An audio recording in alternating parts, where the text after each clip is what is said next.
வணக்கம்.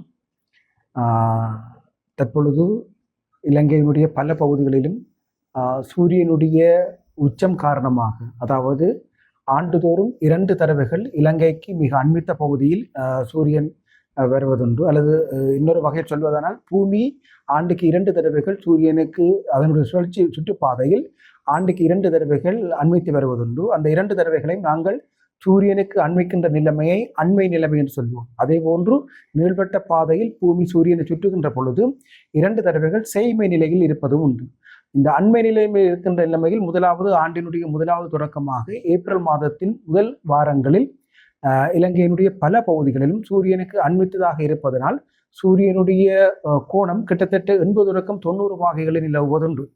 அந்த அடிப்படையில் இந்த ஆண்டு எதிர்வரும் ஏப்ரல் மாதம் 4ஆம் திகதி சூரியனுடைய உச்சம் பருத்தித்துறைக்கு நேராகவும், 5ஆம் திகதி இலங்கையினுடைய எல்பிட்டியோவுக்கு மேலாகவும், 6ஆம் திகதி களுத்துறைக்கு மேலாகவும், 7ஆம் திகதி கொழும்பு மற்றும் கலைஞவுக்கு மேலாகவும், 8ஆம் திகதி மகியங்கனைக்கு நேராகவும் கிட்டத்தட்ட 90 பாகை அளவில் சூரியன் உச்சம் கொடுக்கும் என எதிர்பார்க்கப்படுகின்றது. கடந்த காலங்களிலும், கடந்த 3 ஆண்டுகளிலும் அல்லது கடந்த பல ஆண்டுகளாக இந்த காலப்பகுதிகளில் சூரியனுடைய உச்சம் உயர்வாக இருந்த பொழுதிலும் கூட வெப்பநிலையினுடைய அளவு ஒப்பீட்டு ரீதியில் மிக குறைவாக இருந்தது. இதற்கு காரணம், கடந்த 4 ஆண்டுகளாக லானினோ நிலைமை நிலவியதன் காரணமாக சூரியனுடைய உச்சம் மிகவும் உயர்வாக இருந்தாலும் கூட அவற்றினால் ஏற்படக்கூடிய பாதிப்புகள் என்பவை கணிசமான அளவு குறைவாக இருந்தது. ஆனால் இம்முறை லானினோனுடைய தன்மை முடிவடைந்து கிட்டத்தட்ட எல்லினோவுக்குரிய ஆரம்ப கட்டங்களில் இருப்பதனால் இந்த தற்பொழுது நிலவுகின்ற சூரியனுடைய உச்சம் அதிகளவிலான வெப்பநிலைமையை ஏற்படுத்தும் என எதிர்பார்க்கப்படுகின்றது. மிக குறிப்பாக எதிர்வரும் 7ஆம் திகதி பகல் 12:12 இலங்கையில் நிழலில்லாத நிலைமை என அழைக்கப்படுகின்ற ஒரு நிலைமை உருவாகும். அதாவது கிட்டத்தட்ட கொழும்பு மற்றும் கலைஞ பகுதிகளை நோக்கி சூரியனுடைய கோணம், அதாவது கிட்டத்தட்ட 90 பாகை என்ற அளவில் இருப்பதனால் நிழலில்லாத ஒரு நிலைமை உருவாவதற்கான வாய்ப்புகள் காணப்படுகின்றது. இந்த நிலைமையை பொறுத்தவரையில் இந்த நிலைமை நீடிப்பதன் காரணமாக எதிர்வரும் 4ஆம் தேதியிலிருந்து எதிர்வரும் ஏப்ரல் மாதம் 15ஆம் தேதி வரைக்கும் இலங்கையினுடைய பல பகுதிகளிலும் சூரியனுடைய உச்சம் மிக உயர்வாக இருக்கும் என்பதனாலும், நாளினுடைய பகல் பொழுதினுடைய அளவு மிக உயர்வாக இருக்கும் அல்லது அதிகமாக இருக்கும் என்பதனாலும் அதிகளவு வெப்பநிலை நிலவுவதற்கான வாய்ப்புகள் காணப்படுகின்றது. பொதுவாக வெப்பநிலையை பொறுத்தவரையில் 2 வகையான அளவீடுகள் மேற்கொள்ளப்படும். ஒன்று, நாளினுடைய அதிஉயர் வெப்பநிலை பகல் 12 மணியிலிருந்து 1 மணி வரையான காலப்பகுதியிலும், நாளினுடைய அதிகுறைந்த வெப்பநிலை இரவு 12 மணியிலிருந்து 1 மணி வரையிலான காலப்பகுதியிலும் அளவீடு செய்யப்படும். இந்த 2 அளவீடுகளின் அடிப்படையில் பெறப்பட்ட வெப்பநிலையை இரண்டையும் கூட்டி 2ஆல் பிரித்து வருகின்ற சராசரி ஒரு நாளுக்கான சராசரியாக அளவீடு செய்யப்படுகின்றது. ஆனால் பகல் பொழுது வெப்பநிலையை பொறுத்தவரையில் எதிர்வரும் நாட்கள், குறிப்பாக எதிர்வரும் 2ஆம் தேதியிலிருந்து இலங்கையினுடைய பல பகுதிகளுக்கும் பகல் பொழுது அளவீடு செய்யப்படுகின்ற நாளின் அதிகூடிய வெப்பநிலை 43 பாகை செல்சியஸை விட உயர்வாக இருக்கும் என எதிர்பார்க்கப்படுகின்றது. அத்தோடு இலங்கையினுடைய பல பகுதிகளிலும் இந்த காலப்பகுதிகளில் உணரக்கூடிய வெப்பத்தின் அளவு, உண்மையில் அளவீடு செய்யப்படுகின்ற வெப்பநிலையினுடைய அளவிற்கும் உணரக்கூடிய வெப்பநிலையினுடைய அளவிற்கும் பெரிய அளவு வேறுபாடுகள் காணப்படும்.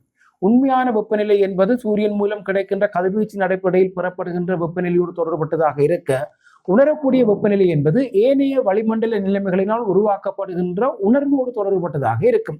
எப்பொழுதுமே உண்மையான வெப்பநிலைக்கும் உணரக்கூடிய வெப்பநிலைக்கும் இடையிலேயே மிகப்பெரிய வேறுபாடுகள் காணப்படும். ஆனால் அந்த அடிப்படையில் எதிர்வரும் 2ஆம் தேதியிலிருந்து எதிர்வரும் 15ஆம் தேதி வரையான பகுதிகளில் நாட்டின் பல பகுதிகளிலும் உணரக்கூடிய வெப்பநிலையினுடைய அளவு 48 பாகை செல்சியஸை விட அதிகமாக இருக்கும் என மதிப்பீடு செய்யப்பட்டுள்ளது. ஆகவே சூரியனுடைய உச்சம் உயர்வாக காணப்படுகின்ற அந்த காலப்பகுதிகளில் வளிமண்டல ஈரப்பதனுடைய அளவு மிக உயர்வாக காணப்படும் என்பதனால் அதிகூடிய அளவிலான வெப்பநிலை உணர்வதற்கான வாய்ப்புகள் காணப்படுகின்றது.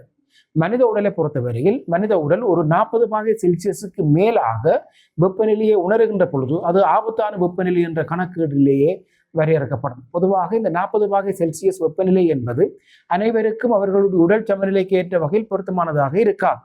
இந்த 40 பாகை செல்சியஸுக்கு மேலாக வெப்பநிலை உணரப்படுகின்ற பொழுது பலருடைய உடல் பல அசௌகரியமான நிலைமைகளை உருவாக்கக்கூடும். ஆகவே எதிர்வரும் 2ஆம் தேதியிலிருந்து எதிர்வரும் 15ஆம் தேதி வரைக்கும், ஏப்ரல் மாதம் 2ஆம் தேதியிலிருந்து 15ஆம் தேதி வரைக்கும் உண்மையான வெப்பநிலையும் பகல் பொழுதில் அளவீடு செய்யப்படுகின்ற உண்மையான வெப்பநிலையும் 43 பாகை செல்சியஸுக்கு மேலாக இருக்கும். அதே வேளை உணரக்கூடிய வெப்பநிலையுடைய அளவு 48°C விட கூடுதலாக இருக்கும் என எதிர்பார்க்கப்படுவதனால் இந்த அதிகரித்த வெப்பநிலை தொடர்பாக பொதுமக்கள் மிகவும் விழிப்பாக இருப்பது அவசியமானது. எங்களுடைய நாட்டில் அத்தகைய நிகழ்வுகள் இல்லை. இருந்தாலும் கூட கடந்த சில ஆண்டுகளில் ஒரு சில இறப்புகள் பதிவாகி இருக்கின்றன. ஆனால் சில நாடுகளில் இந்த காலப்பகுதியில் நிலவுகின்ற அல்லது உருவாகுகின்ற வெப்ப அலை ஹீட் வேவ் என்பது பல உயிரிழப்புகள் ஏற்படுத்துகின்ற நிலைமையை நாங்கள் அவதானிக்கக்கூடியதாக இருக்கின்றது.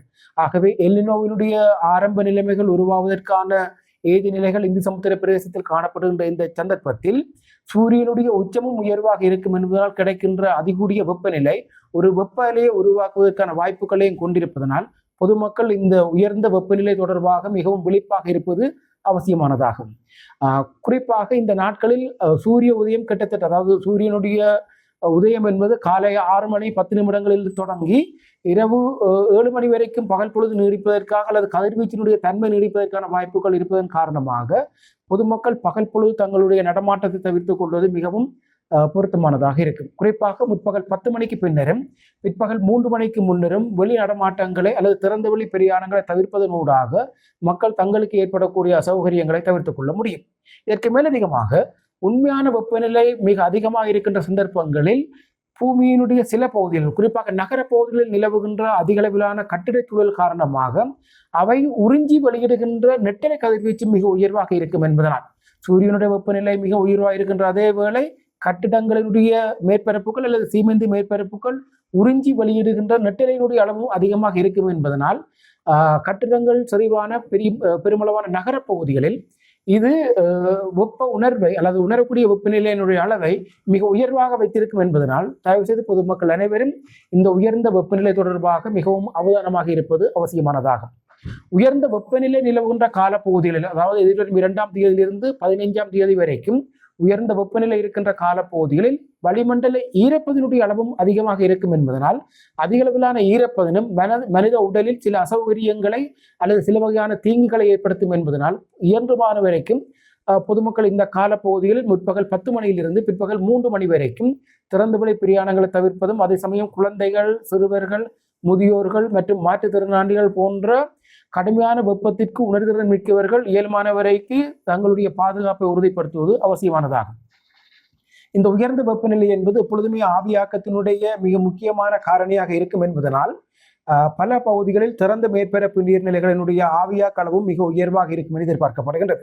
அத்தோடு எங்களுடைய நீர்ப்பாசன நடவடிக்கைகளும் நாங்கள் காலமை பொழுதுகளை மேற்கொள்கின்ற பொழுது அதில் கிடைக்கின்ற பெருமளவான நீர் ஆவியாவதற்கான வாய்ப்புகள் காணப்படுவதனால் நாங்கள் நீர்ப்பாசன நடவடிக்கைகளிலும் ஒரு மாற்றத்தை கொண்டு வந்து பயிர்களுக்கு இறைக்கின்ற நீரினுடைய அளவினுடைய உச்சம் முழுவதும் பயன்படக்கூடிய வகையில் மாலை அல்லது இரவு வேளைகளில் நீர்ப்பாசன வசதிகளை மேற்கொள்வதன் ஊடாக கிடைக்கின்ற மேலதிகமான அதிகளவிலான ஆவியாக்கத்தை கணிசமான அளவு கட்டுப்படுத்த முடியும்.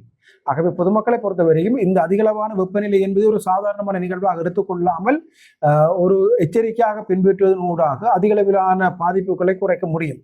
பொதுவாக உலகம் முழுவதிலுமே ஏற்படுகின்ற இந்த அதிக வெப்பநிலை என்பது பல பிரதேசங்களில் அதிகளவிலான உயிரிழப்புகளை ஏற்படுத்துகின்ற ஒரு மிக முக்கியத்துவம் வாய்ந்த ஒரு வானிலை அனர்த்தமாக வரையறுக்கப்பட்டிருக்கின்றது. ஆகவே அதுபோன்ற ஒரு சூழ்நிலை எங்களுடைய பிரதேசங்களுக்கு இருப்பதன் காரணமாக அதிகளவிலான வெப்பநிலை இருக்கின்ற இந்த சந்தர்ப்பங்களில் பொதுமக்கள் தங்களுடைய பாதுகாப்பை உறுதிப்படுத்திக் கொள்வது அவர்களுக்கு ஏற்படக்கூடிய பாதிப்புகளை கணிசமான அளவு குறைக்கும் என எதிர்பார்க்கலாம்.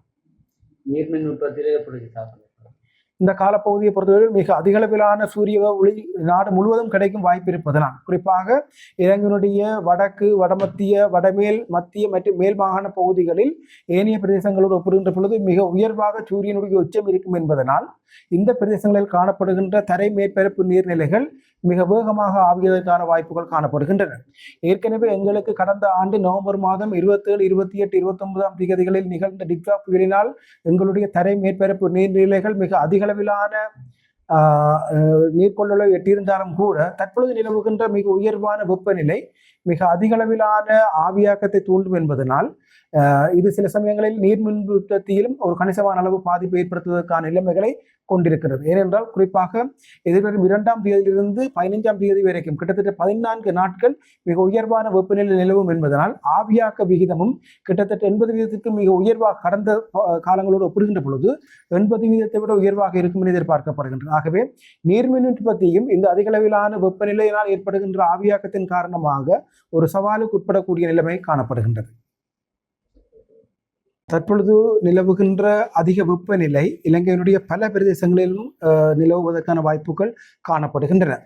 இக்கால பகுதியை பொறுத்தவரையில் நாட்டினுடைய அனைத்து பகுதிகளிலுமே சூரியனுடைய உச்சம் மிக உயர்வாக இருக்கும் என்பதால் நாடு முழுவதிலும் மிக உயர்வான வெப்பநிலை நிலவுவதற்கான வாய்ப்புகள் காணப்படுகின்றன.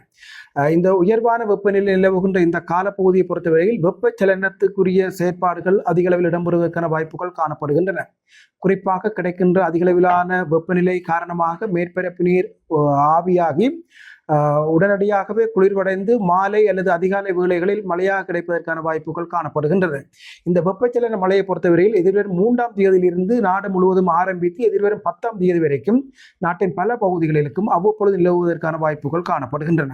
ஆனால் மிக முக்கியமான ஒரு விடயத்தை நாம் கருத்தில் கொள்ள வேண்டும். இந்த மழை என்பது முதலாவது இடைப்பருவ காலத்தில் தோன்றுகின்ற மேற்காவுகை அல்லது வெப்பச்சலன செயற்பாடு அல்லது உகைப்பு செயற்பாட்டினால் உருவாகி இருக்கின்ற மழை என்பதனால் இது இடிமின்னலோடு தொடர்பட்ட மழை என்பதனால் இந்த மழை கிடைக்கின்ற பொழுது இடிமின்னல் நிகழ்வுகளும் நிகழ்வதற்கான வாய்ப்புகள் காணப்படுகின்றன. ஆனாலும் இந்த மழையை பொறுத்தவரையில் மழை நிலவுவதற்கு முன்னர் மிக அதிகளவிலான ஈரப்பதன் உள்ளடக்கம் கொண்டிருப்பதன் காரணமாக மக்களை பொறுத்தவரையில் இந்த மழை வீழ்ச்சி என்பது மக்கள் எதிர்பார்த்த அளவுக்கு திருப்தி தருவதற்கான வாய்ப்புகள் குறைவு. ஏனெனில் மழை வீழ்ச்சிக்கு பின்னரும் முன்னரும் நிலவுகின்ற அதிகளவான வெப்பநிலை பெய்த மழை நீரை உடனடியாகவே ஆவியாக்கத்துக்கு உட்படுத்தும் என்பதனால் மக்கள் மனதளவில் திருப்திப்படுகின்ற அளவிற்கு இந்த மழை வீழ்ச்சி அமையாது. ஆனாலும் இந்த மழை வீழ்ச்சி கிடைக்கின்ற காலப்பகுதிகளில் இடிமின்னலோடு தொடர்பட்ட நிகழ்வுகள் இருக்கும் என்பதனால் இடிமின்னல் தொடர்பிலும் மக்கள் அவதானமாக இருப்பது அவசியமானதாகும். அத்தோடு இந்த மழை வீழ்ச்சியை பொறுத்தவரையில் குறிப்பிட்டு இடம் சார்ந்து அனைத்து இடங்களையும் உள்ளடக்கி இருக்காவிட்டாலும் கூட எதிர்வரும் 3ஆம் தேதியிலிருந்து 9ஆம் தேதி வரைக்கும் நாட்டின் பல பகுதிகளிலும் அவ்வப்பொழுது குறிப்பாக பிற்பகலுக்கு பின்னர் அல்லது அதிக அளவு வேளைகளில் இந்த மழை கிடைப்பதற்கான வாய்ப்புகள் காணப்படுகின்றன.